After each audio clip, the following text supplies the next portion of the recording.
ng misyon na nato partido na maluhan ni Speaker Ferdinand Martin Romualdez.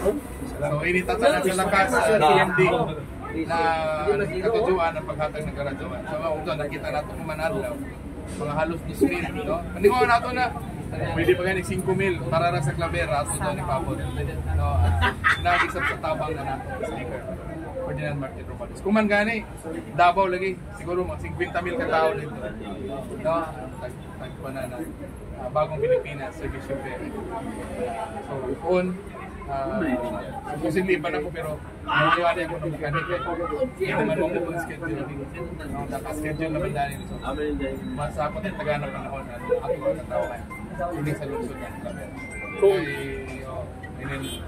amok-amok ba ang mga nadungog nato na waya ko doon makaabot sa ilan hindi na mga karadyoan ang atong mga katawan dito sa Clavera medyo uhaw yun sa mga inganang mga programa so unsa may atong sulti kay halos pangit sila overwhelming kayo.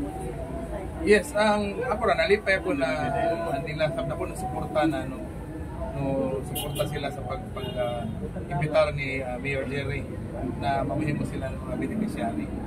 So, balik ko na ako na buhon programa sa anato is mo parehata sa programa ng administrasyon na kundi ang benepisyo ang grasya karadyoan diretso sa alima sa mga tao. Doon mahikap nila ba? No, na magamit nila sa ilang pamilya. Ako madyawan ko man number 1 program ni President Bongbong Marcos Jr. sa NSP. So doon nato himuon sa ato puhon. No, kung kalayan sa Ginoo, abagan ng suporta ng mga Clavera.